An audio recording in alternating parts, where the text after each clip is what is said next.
My mom abandoned me when I was a kid, and now she disrespects my wife for not understanding her struggles. Me, 38 male, when I was 10, losing dad felt like the universe had suddenly tilted on its axis. It wasn't just a quiet, peaceful kind of passing, it was abrupt, shocking, the kind you replay in your mind over and over, trying to make sense of it. He was there one day, his laughter filling up our small living room, and then he wasn't. The details around his death were messy and painful, too much for a kid to really grasp, but enough that the memories just sort of stick with you. Mom took it hard. Really hard. She tried to hold it together. But you could see the strain in her eyes, the way her hands shook a little more each day. She wasn't the same after that. None of us were. Our home felt like a completely different world. One where the colors had faded and the sounds were muffled. Mom, who used to be the heart of our house, filling it with warmth and laughter, suddenly seemed like a shadow of herself. She'd sit at the kitchen table, staring blankly at the coffee she'd poured but never drank, lost in thoughts that clearly pained her. I remember the morning she told us about her decision to move back to her home country. Her voice was steady, but her hands trembled slightly, betraying the storm inside her. Our house, once vibrant with our family's daily routines, felt increasingly empty and silent. The walls echoed with the ghost of our past conversations, and each room held a memory of Dad's laughter, or his comforting presence.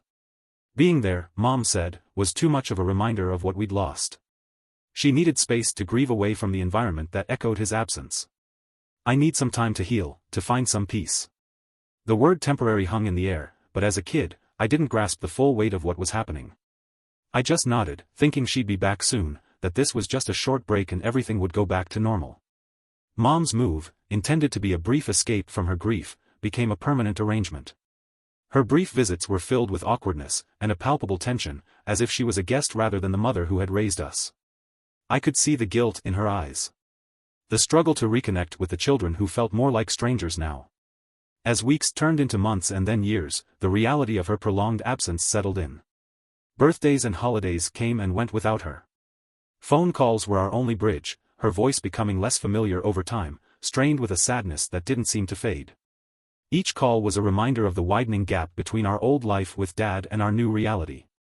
After Mom left, it was the Nelsons who took us in. They were old family friends. The kind who had known us since we were in diapers. Mr. Nelson was Dad's college buddy, and Mrs. Nelson had been Mom's maid of honor. They tried to fill the void as best they could, turning their guest room into our new bedroom, stocking the fridge with our favorite snacks, and even trying to keep up the same holiday traditions we used to celebrate as a family. Despite their kindness, the house never quite felt like home. It was always a bit too clean, a bit too quiet. Lacking the chaotic warmth that had filled our own home. At night, the walls seemed to echo with the silence, a stark reminder that this wasn't just a sleepover. That our mom wasn't going to be back at the end of the weekend. I remember lying in that guest bed, staring at the ceiling and listening to my sister breathe softly in the bed next to mine. She seemed to adapt better, or maybe she just hid her feelings more. Nights were the hardest for me. That's when the what-ifs would haunt me. What if I had been less of a hassle, quieter, easier to handle? Would Mom have stayed if I hadn't been so much like Dad, as she often said I was? These thoughts would spiral, and I'd find myself gasping for air. Feeling that old familiar pang of abandonment. Mrs. Nelson would hear me sometimes, her soft knock on the door a prelude to her sitting by my bed, whispering reassurances, trying to soothe the fears and doubts that gnawed at me. But no matter how gentle her touch or kind her words, they couldn't replace the comfort that would have come from my own mom's embrace. This experience shaped how I parent my own kids. I've always made it a point to be there for them, to be a constant presence in their lives. I've gone overboard at times, maybe, being too protective. Too present. I want them to feel secure, to know I'm always there, no matter what. Because the absence of my mom, her choice to distance herself when we needed her most, left a void in my life that I've sworn never to replicate in theirs. It's tough sometimes, knowing that Mom was just grappling with her own grief while trying to find a way to cope. I understand it on a rational level, but emotionally, it still stings. Accepting her decision has been one of the hardest parts of growing up, and even now, it's a struggle not to let that old resentment color the love I still have for her. My wife, a wonderful woman, we married and have 2 wonderful children together. I met my wife in college, a stroke of luck that I still thank my stars for. We had both chosen the same dreary morning lecture, Economics 101, and it turned out the only thing more potent than our mutual disdain for the subject was our instant connection. She sat next to me on the first day, her presence a stark contrast to the monotonous tone of the professor. She had this way of scribbling notes that was almost artistic, her expressions flickering between amusement and exasperation. We started sharing notes, then coffee, and eventually, our dreams and fears. Telling her about my family came later, when our casual coffees had turned into long dinners and we started thinking about a future together. It was a summer evening, one of those perfect ones where the air is just cool enough to be comfortable. We were at a little park near campus, watching the sunset paint the sky in strokes of orange and gold. I felt the weight of my past nudging at me, urging me to open up about everything. I started with the good memories, my dad's roaring laughter. The way he used to scoop me up into the air, my mom's holiday cookies, and the noise of a house that felt full. But then I shifted to the harder truths. I explained how things changed after Dad passed away, how the brightness dimmed and how Mom eventually moved away. I told her about the years of feeling adrift, being raised by family friends who were kind but couldn't fill the void my mom left. My wife listened quietly, her hand finding mine as I talked. Her eyes never left my face, and in them, I saw a well of empathy and understanding. When I finished, there was a soft sigh, a slight squeeze of her hand around mine, signaling her support. She didn't bombard me with questions or pity. Instead, she shared her own story of loss, how she grew up without grandparents and much of her extended family, which made her feel isolated in a different way. That night, I realized how much I needed someone who didn't just know my joy but also understood my pain. It felt like a burden had lifted, sharing my past with her. And her acceptance and understanding of my family's complicated dynamics only deepened my feelings for her. It was then I knew she was more than just a partner. She was my ally. Someone who would stand by me through the complexities of life. Ever since I shared my family history with my wife, there's been this unspoken tension hovering around the subject of my mom. My wife, being the incredibly supportive partner she is, has always been understanding about my feelings but has harbored a certain reluctance towards my mom herself.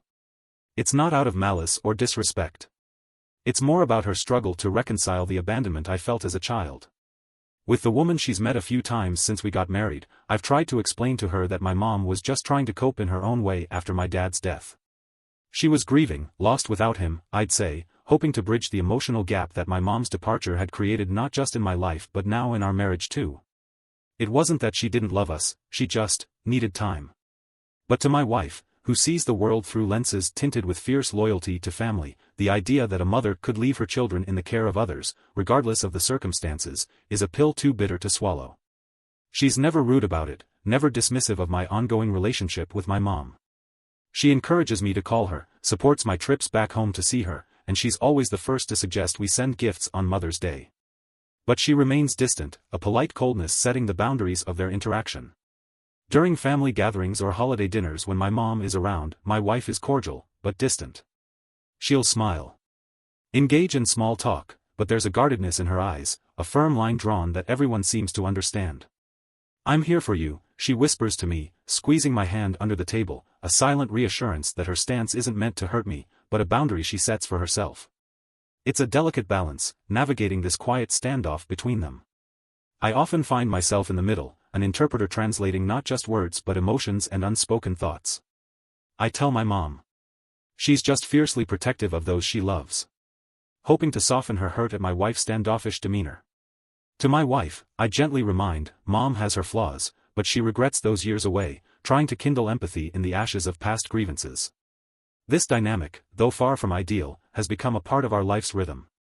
My wife's steadfast support of my relationship with my mom, without choosing to engage more deeply herself, speaks volumes of her respect for me, even if it's a compromise she silently bears. It's a silent testament to her strength and her deep understanding of my need to maintain that fragile thread with my past. Recently, I decided it was time for another trip back to my home country, to let the kids spend some time with their grandmother.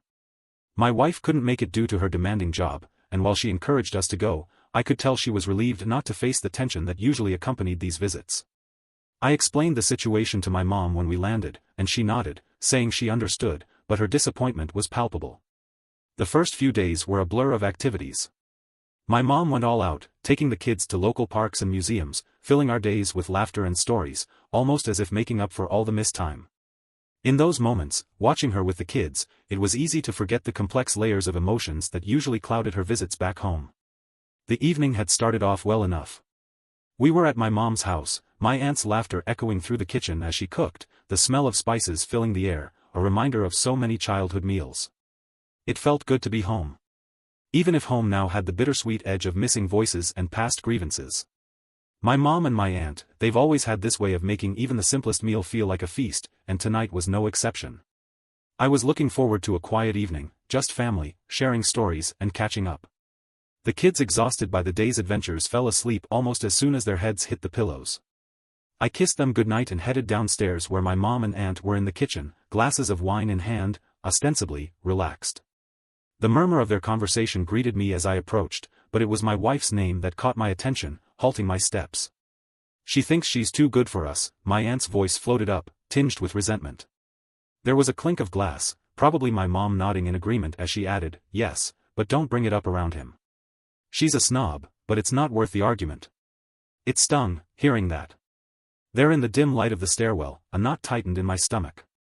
My wife has always been meticulous about how she interacts with my family. Careful never to flaunt her background or make anyone feel less.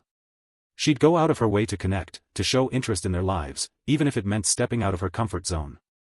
Her reticence at times, I knew, was out of a fear of overstepping, not a feeling of superiority. Hearing my wife referred to in such terms, by my own family, sparked a heat in my chest that was hard to tamp down. I lingered on the stairs, unseen, the familiar ache of being caught between the people I loved surfacing once again. They continued, oblivious to my presence. Airing grievances that were usually spoken in hushed tones behind closed doors. I wrestled with my emotions, debating whether to confront them or retreat. The decision was made for me when my mom glanced up and caught my eye, her expression shifting from surprise to something like guilt. The conversation snapped off, replaced by a tense silence that filled the room like smoke. "I heard what you said," I found myself speaking, my voice steadier than I felt. My aunt tried to brush it off, saying it was just a slip of the tongue, but the damage was done. The air was thick with unsaid things, with years of miscommunications and hurt feelings. I explained, maybe more sharply than I intended, that my wife had never acted superior, that she simply prioritized her career and our family's well-being over everything else. My wife grew up in a world quite different from mine. Born into a wealthy family, she was the only child, the sole focus of her parents' affection and hopes. Tragically, her parents passed away when she was still in her teens, an event that thrust her into premature adulthood. They left her everything. Their sprawling estate, significant investments, and various other assets. Despite the wealth and responsibilities that fell on her shoulders at such a young age, she never let it define her. Instead, she channeled her energies into her studies and later, her career, proving to everyone that her achievements were born of her own intelligence and hard work, not just her inheritance. She enjoys the finer things in life, sure, the kind of luxuries she grew up with. High-end fashion, gourmet foods, vacations and far-flung destinations. But she carries it all with a grace and an ease that's devoid of arrogance. She's unapologetic about her tastes, yes, but never ostentatious. In contrast, I come from a solidly middle-class background. My family's world was smaller, our means more modest. We valued hard work, simple pleasures, and close community ties. Our house, always filled with warmth and laughter, was humble but happy. This stark difference in our upbringings was never lost on me, and initially I worried about how my family would perceive her, or she them. Despite these differences, my wife has never behaved superiorly or looked down on my upbringing. She's been nothing but respectful towards my family, always engaging in conversations, offering to help with meals during visits, and bringing thoughtful gifts that showed her attention to what they might appreciate, not just expensive items for the sake of display. Yet the underlying class difference sometimes creates an unspoken tension, especially with my mother. Mom, with her down-to-earth values and no-nonsense approach to life, has sometimes struggled to connect with my wife's world. Though my wife has made every effort to bridge the gap, ensuring she doesn't flaunt her wealth or make my family feel uncomfortable, there's always been a subtle, perhaps imagined, barrier there.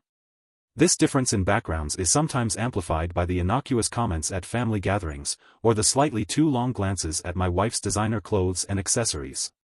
I know it comes more from a place of unfamiliarity and perhaps a bit of envy, rather than any real disapproval. My wife understands this too, and handles such situations with a kindness and a deftness that make me love her all the more. She tries to put my family at ease, often downplaying her lifestyle and focusing on the many things we all have in common. "What are you talking about?" I demanded, the frustration evident in my voice. It was clear they hadn't intended for me to hear their words, and my mom's face fell, an apology forming on her lips. My aunt, ever the more confrontational, didn't back down. She doesn't mingle with us like she's one of us because she thinks she's better. She stated bluntly, her eyes challenging me to contradict her. That hurt. It hurt because it wasn't true. That's not it, I replied, my voice firm. She's trying her best. Just because she doesn't always know how to show it, doesn't mean she feels she's above us. You're misreading her caution as contempt.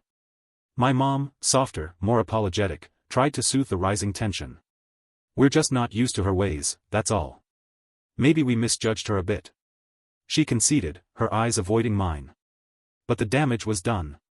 The evening's warmth evaporated, replaced by a chill that no amount of familial bond could easily dispel. I sat down with them, trying to explain further, sharing how my wife had often expressed her worries about not fitting in, about being seen as an outsider. It was a long conversation, one filled with admissions and reluctant understanding. My aunt listened, her expression showing defiance. They clearly didn't expect me to hear any of it, and my aunt said that my wife's refusal to interact with them is because she thinks she's better than them. I explained that isn't the case, but my aunt kept pushing the issue. Eventually my mom said it was fine if my wife felt that way, but I shouldn't defend her classist behavior. At this point I snapped and said that my wife resents my mom because she wasn't around when I was a kid. My mom and aunt didn't say anything to that, and I went back upstairs.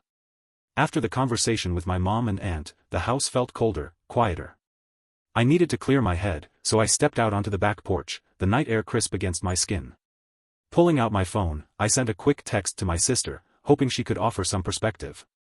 She's always had a way of seeing the middle ground, even when emotions ran high. Her response came back almost immediately, a testament to how often she played mediator in our family. Just apologize to mom and aunt, okay? It's not worth the fight. That was just like her, always advocating for peace, even if it meant swallowing your pride. I stared at the phone, her words glowing in the dim light. It wasn't that simple for me. I didn't hold a grudge against mom for the choices she made when we were kids. I understood they were made under the weight of immense grief. But hearing her and my aunt speak so dismissively about my wife, as if her efforts to fit in and respect their ways meant nothing, stirred a defensiveness in me I couldn't easily quash. It wasn't just the words themselves that had cut deep, it was the realization that these conversations had probably happened before, not just tonight. That my mom and aunt had likely shared these thoughts between themselves, painting my wife in a light that was so far from the truth. It felt like a betrayal, not just to my wife, but to the efforts we'd both made to bridge our very different worlds. Sitting there in the quiet of the night, I typed out a response to my sister. I get what you're saying, but it's not just about making peace. They don't see how hard she tries, or how their words might make her feel unwelcome. I didn't expect my sister to fully understand. Her approach was different, shaped by her own experiences and personality. I knew I would eventually need to address this with mom and my aunt, to clear the air, or at least to make my stance clear. But I also knew an apology from me wouldn't fix the underlying issue. / that my family still held on to preconceived notions about my wife, notions that weren't fair or accurate. The house was quiet, the only sounds the occasional distant bark of a neighborhood dog, and the soft hum of the refrigerator. The conversation with my mom and aunt had left a palpable tension hanging in the air, thick enough to choke on. Alone in the small guest room where we were staying, I replayed the evening's events over in my mind, each word and sharp glance looping endlessly. In hindsight, I could see where I might have approached things differently.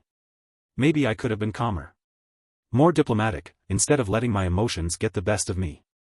But in that moment, hearing them talk about my wife like that, someone who had tried so hard to be part of this family, despite feeling like an outsider, it felt like an instinctive need to protect her had overridden everything else. My wife wasn't just my partner, she was the mother of my children, the person who stood by me unconditionally. Defending her wasn't just a reaction, it felt like a duty.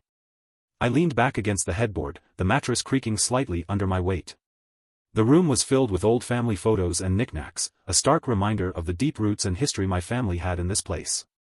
It made my decision even more difficult knowing that leaving early would be like admitting defeat, like letting those petty comments drive us away. But staying felt untenable too, with every forced smile and careful conversation just adding layers to an already thick facade. The kids were asleep in the next room, blissfully unaware of the grown-up complexities clouding the air around them. I didn't want their memories of this trip to be marred by a sense of underlying conflict, or to feel the tension that I was so acutely aware of. I pulled out my phone and scrolled through it aimlessly for a few moments before I made the decision. I'd booked flights for us to go back home earlier than planned. It wasn't just about escaping an uncomfortable situation, it was about preserving the peace and mental well-being of my family. My wife, who hadn't even come on this trip, deserved to know that her feelings were validated, not just by words, but by actions.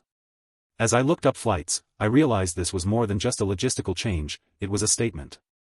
I wasn't just leaving early, I was making it clear that while family was important, the respect and well-being of my immediate family, my wife and kids, came first. She's not opposed to the idea of visiting my home country, and has done so in the past. Her job is just very demanding and she said she'd rather do a longer trip with the four of us. We have 2 kids, when she can arrange more time off and the trip isn't solely based on seeing my mom. My wife's relationship with my home country, and especially with my family, is complicated to say the least. She's not against the idea of visiting. In fact, she's joined me several times before, but her job in corporate law is demanding long hours, constant deadlines, high stakes.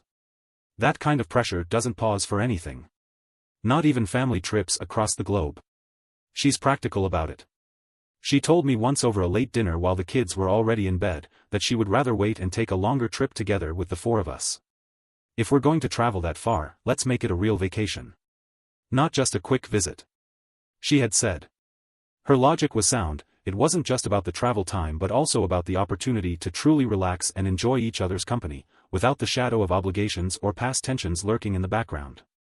The last part is crucial because the trips to see my mom have often been tense. It's nobody's fault really. It's just that their worlds are so different, and my mom has this way of making her opinions known in a manner that's a bit too straightforward for my wife, who is accustomed to the more measured polite exchanges of her professional world. So, this time around. When the opportunity came for me and the kids to visit my mom, my wife encouraged us to go while she stayed behind to manage a major case at work. She framed it as practicality, not preference. Go, have fun with your mom. The kids miss her, and it's important they spend time with her, she had said, kissing me goodbye as we headed for the airport. She's always been clear about boundaries. If my mom were to visit us, she would welcome her with open arms, offer her the guest room, cook her meals, and engage in pleasant conversation. There's no animosity. Just a preference to avoid situations she knows will be uncomfortable. This isn't just about personal comfort, it's about maintaining peace, about ensuring that when we do spend time together, it's quality time, not just obligated time filled with awkwardness and forced conversations. My wife has always been very composed about her feelings towards my mom. She isn't the type to harp on things unnecessarily. Early on, back when our relationship was shifting from serious to truly committed around the time of our engagement, I asked her point blank about her hesitation towards my mom. It was a quiet evening, just the 2 of us cleaning up after a quiet dinner at home, when I broached the topic. Her response was straightforward, devoid of any malice. She explained that the unease stemmed from my mom's long absence in my childhood, which to her signaled potential complexities in family dynamics she'd rather not entangle herself with more than necessary. She wasn't judgmental about it, she just laid out her feelings with the kind of clarity and foresight she applies to most things in life. It's about ensuring we have less stress in our interactions. So we can enjoy our time together as a family when it happens, she had said, her tone even, but firm. That conversation set the tone for how things would be, and true to her word, she hasn't brought it up unless absolutely necessary. Over the years becoming a parent myself has opened my eyes further to her perspective.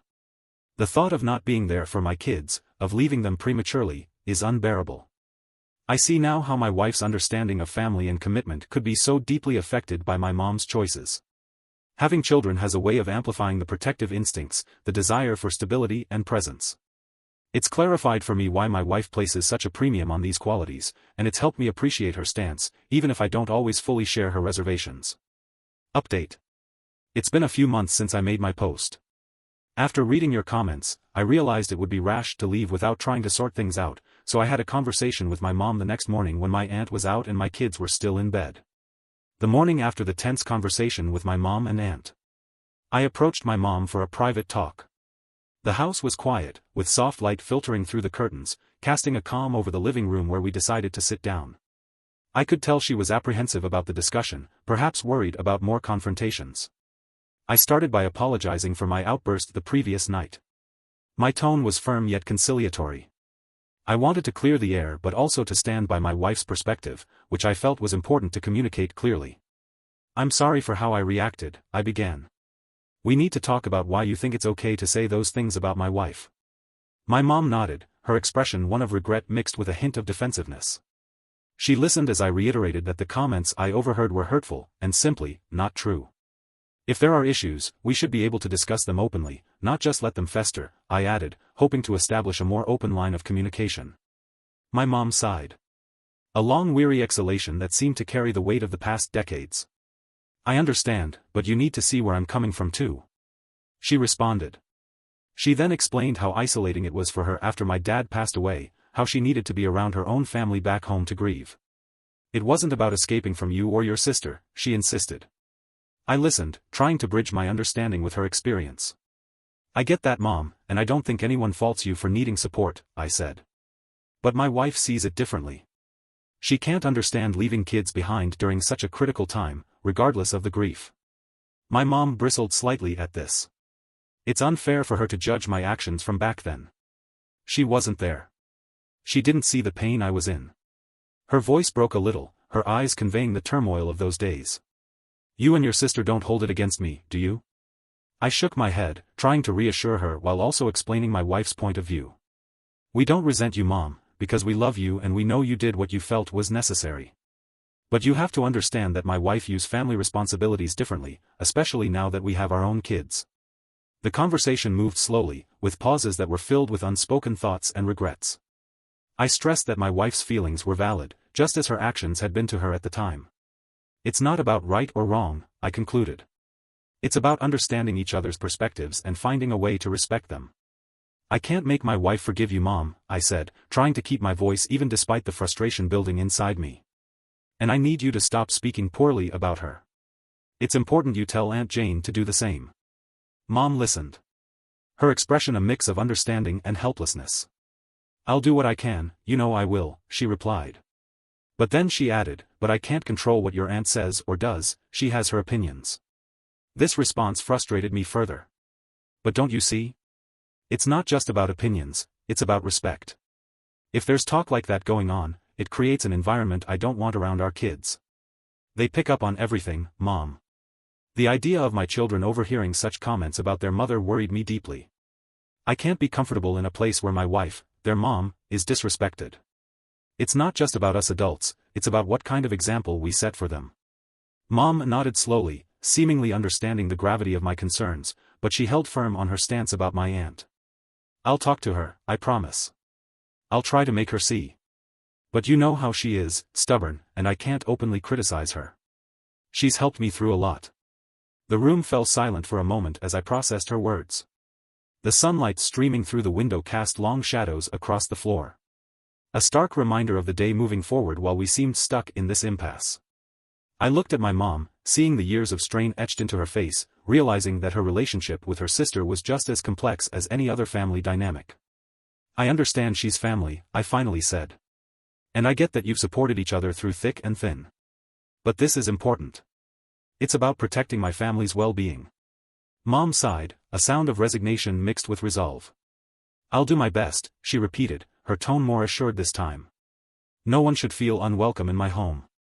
Things weren't going anywhere, so I told my mom I was going to go home early. She got upset and defensive, and I realized she would also keep bad-mouthing my wife, just when I wasn't around.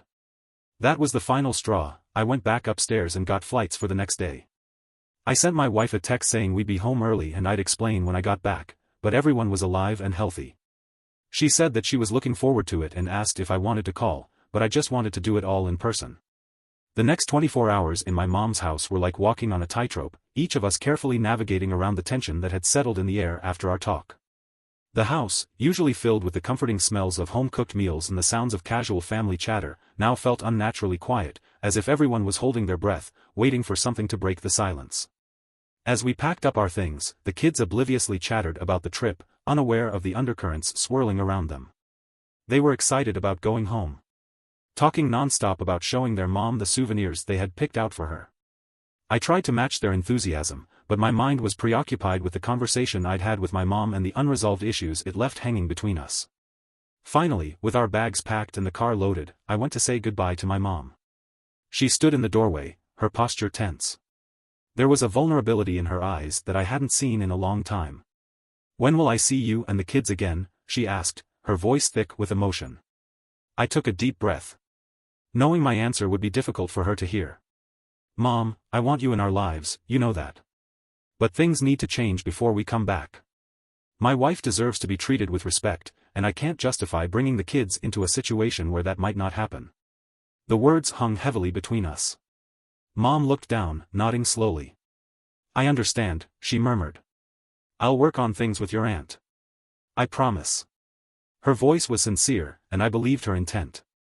The reality of the situation was more complex than just promises made in the moment. I hope so, Mom, because we miss you. But I need to put my wife and kids first, I continued, trying to keep my tone gentle yet firm. It was essential for her to understand that while I cherished our family ties, I couldn't compromise on the values I wanted to teach my children, about respect and kindness. Mom reached out, pulling me into a hug, a bit of the old warmth returning momentarily.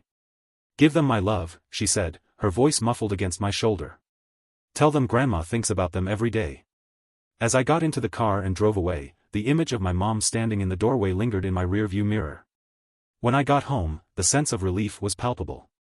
After the tension of the last few days, walking through the door to see my wife and the familiar surroundings of our own space was grounding.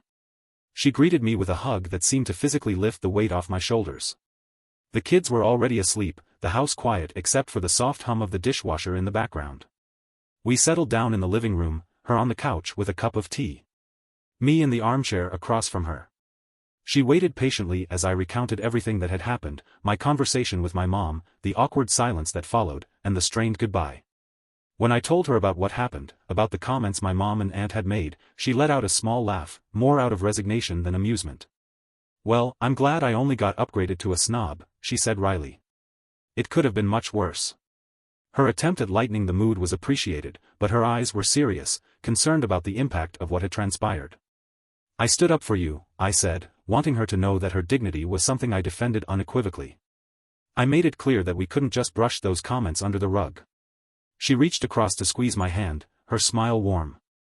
Thank you. That means a lot to me. Not just that you stood up for me, but that you're thinking about what this means for us as a family. The conversation shifted then to what the future held for my relationship with my mom. I told her we need some space, I continued, that I still want her in our lives. But our immediate family has to come first. My wife nodded, understanding the difficulty of the decision. I support whatever you need to do, she said. Just know that whatever distance you need to put, I'm here for you. We're in this together. Her words were reassuring, reinforcing that the choices I was making were not just my own burden to bear but something we navigated together as partners. I think it's the best thing for now, I concluded, feeling a bit more confident in our path forward. It'll give everyone some time to reflect and hopefully heal a bit. She smiled, that same reassuring smile that had seen us through countless other challenges. I'm proud of you, she added. It's not easy standing up to family, but you're doing what's best for us. That's what matters. It's been several months since we returned from that charged visit to see my mom, and life at home has settled into a comfortable rhythm. The kids are thriving, oblivious to the adult complexities that sometimes shadow the edges of family life. My wife and I have found solace in the normalcy of our daily routines, work, school runs, weekend soccer games. Despite the undercurrents of that trip, our home life feels solid, anchored. I've made it a point to keep in touch with my mom, dialing her number every couple of weeks. But each call seems to resurrect a bit of the tension from our last visit. Her voice often carries a tightness that wasn't there before, and our conversations are punctuated by long pauses where words used to flow easily. It's clear she's still processing the boundaries I set. And perhaps feeling a bit isolated by them. My sister, who has always been the peacemaker in the family, tells me during our own calls that she's keeping up her regular chats with Mom. She mentions that Mom feels judged, not just by what happened during our last visit but by the enduring echo of her past decisions. She's still hurting, my sister explained one evening, her voice laced with concern. She feels like everyone's holding her grief against her. I listen, and I try to understand. Grief is a strange malleable thing that touches everyone differently. I hope with time, Mom will see that it's not about judgment but about understanding each other's boundaries and emotional spaces. As much as I want my kids to have a relationship with their grandmother, their only living grandparent, I'm acutely aware of the need to protect my wife's emotional well-being. She's been incredibly supportive and understanding, but I know the situation has been hard on her too. The balance is delicate, trying to navigate these waters without tipping anyone overboard. Since becoming a father, my perspective on family and relationships has shifted significantly. It's like my children have opened up new chambers in my heart and mind, chambers filled with deeper empathy and understanding, especially towards my wife. Watching her as a mother, seeing her dedication and the boundless love she pours into our children, I find myself constantly amazed and grateful for her presence in our lives. The thought of losing her, of my kids facing life without their mother, sends a cold shiver down my spine. It's something I can't even bear to think about for too long. This fear, this visceral reaction. It helps me understand why she's so sensitive about family matters and why she's been so adamant about setting boundaries with my mom. It's not just about past grievances or discomfort. It's about ensuring our family unit remains stable and supported, no matter what. Reflecting on this has also given me a fresh lens through which to view my own childhood. I forgive my mother for her choices during our most difficult times. Decisions made while she was engulfed in her own sea of grief. I know that she did what she felt was necessary to survive emotionally. Even though it meant being physically distant from me and my sister. Forgiveness, however, doesn't erase the understanding of the impact of those decisions.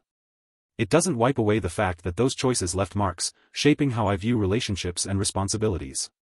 This empathy I hold for my wife, stemming from our shared parenting journey, makes me think about how I would feel if the roles were reversed, if it had been her parents who had left her in a similar situation.